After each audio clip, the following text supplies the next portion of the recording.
Olha aí, meu amigo, uma bagunça numérica total as estimativas a respeito do PIB brasileiro, especialmente do PIB potencial, ou seja, quanto que a economia brasileira pode de fato crescer sem gerar distorções econômicas, sem gerar inflação, porque o PIB, você sabe, é um dado enganoso no fim das contas. Então, há uma série de análises a respeito da possibilidade do PIB crescer de forma sustentável. Isso varia de uma forma bastante ampla, a depender do órgão em questão, o que já coloca em xeque a metodologia do PIB. Já é colocado em xeque por outros fatores, mas isso ajuda a compreender melhor por que há, de fato, um problema de definição. Um problema que se torna estrutural quando a gente considera que os dados do PIB são basicamente os mais importantes para definições de políticas econômicas, inclusive de investimentos e tudo mais, né? E além disso, em decorrência desse ponto, os economistas divergem de qual é o grau de desaceleração econômica que o Brasil tem que sofrer neste ano para segurar as pontas e não destruir a economia por completo. Sim, isso vai ter que acontecer. É a inevitabilidade do rebote de intervenções econômicas feitas por governos de esquerda. Sempre acontece isso, é o voo da galinha. Tem que ter uma retração econômica para evitar que o Brasil quebre de vez. Mas e se essa retração quebrar o país? Pois é o risco que nós corremos hoje. Vamos conversar sobre isso aqui, mas antes não se esqueça de se inscrever aqui no meu canal para fortalecer o meu trabalho e me ajudar a chegar aos 50 mil inscritos, né? Tá longe ainda. Vamos, 20 mil, vamos colocar a marca mais próxima aqui, né? Me ajuda a alcançar essa marca, vai ajudar bastante no meu trabalho, sem sombra de dúvidas, né? Então, o pessoal aqui fez uma análise a respeito do pessoal do Estadão, né? Fizeram uma análise a respeito aqui dos cálculos de PIB potencial que vários organismos fizeram, o Ministério da Fazenda, o Banco Central, a OCDE e a Fundação Getúlio Vargas, e cada um diz uma coisa diferente de fato, né? Mas a concordância que existe é: hoje a economia está sobreaquecida, então há um hiato do produto positivo, o que quer dizer que o PIB hoje está crescendo acima do quanto que de fato pode crescer de forma sustentável por causa do aumento da produtividade, não por causa de gasto estatal, que é o grande problema que nós temos aí, né? E o problema de você crescer a economia, crescer o PIB, né? Porque é um crescimento do PIB, a economia mesmo não está crescendo grandes coisas. Você crescer a economia via PIB, aumento nominal do PIB, com gastos estatais, é que isso não produz nada para a sociedade, mas cria números imaginários, números tendenciosos que vão virar propaganda política. E o pior de tudo, vão virar dívida, porque o governo está gastando e essa dívida vai se tornar inflação. É o grande problema do PIB elevado artificialmente pelo governo. Você tem inflação subindo. É o que está acontecendo hoje. Por que a inflação está resiliente? E nem estou falando do IPCA porque ninguém leva a sério isso, porque o IBGE vem com esse número do IPCA abaixo de 5%, mas está tudo subindo 10, 20, 30%. Como que eles chegam nesse número é algo que foge completamente à minha compreensão.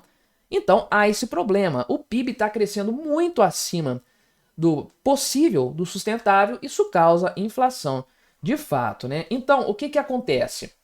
A ideia desse pessoal que gosta de ficar mexendo os botõezinhos para consertar a economia é reduzir o crescimento econômico para reduzir também o tal do hiato do produto, e aí o PIB efetivo deve permanecer dentro do seu potencial, fazendo com que ele acabe se estabilizando e estabilizando a inflação também de forma geral, né? Agora, qual que é o PIB potencial do Brasil de acordo com o pessoal com essas análises aí? A Secretaria de Políticas Econômicas do Ministério da Fazenda acredita que o PIB potencial de 2023 foi de 2,4% e 2024 2,3%.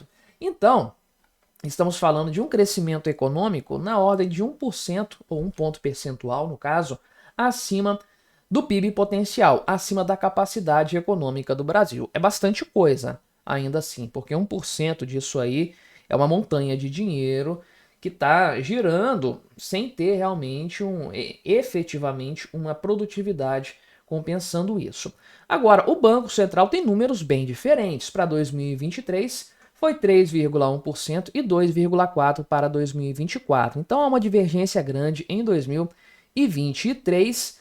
2024 está bem parecido dentro da margem de erro, mas ainda assim muito abaixo do crescimento efetivo do PIB, o que mostra um hiato do produto bastante elevado. Agora, a FGV-IBRE, ou seja, o Instituto Brasileiro de Economia da Fundação Getúlio Vargas, na verdade, acredita que o PIB potencial do Brasil é 0,65% em 2023 e 0,64% em 2024, né? Isso aqui no cenário menos otimista, obviamente, mas olha o cenário, meu amigo. A economia brasileira só tem essa capacidade aqui de crescer. Bem menos do que 1% ao ano durante 2 anos, provavelmente em 2025 também. Todo o restante foi crescimento via gasto público, via Estado imprimindo dinheiro, gastando como se não houvesse amanhã. Olha que insanidade isso aqui, meu amigo. A economia está crescendo de fachada, não está crescendo nada, está andando de lado no melhor dos cenários, enquanto que a inflação vai deteriorando o poder aquisitivo da moeda, vai deixando todo mundo mais pobre, né? Agora, o pessoal da OCDE também tem números mais baixos do que os órgãos oficiais aqui do governo e tudo mais. 1,8% de crescimento em 2023, 1,9% em 2024. PIB potencial, tá? Não quer dizer o PIB efetivo.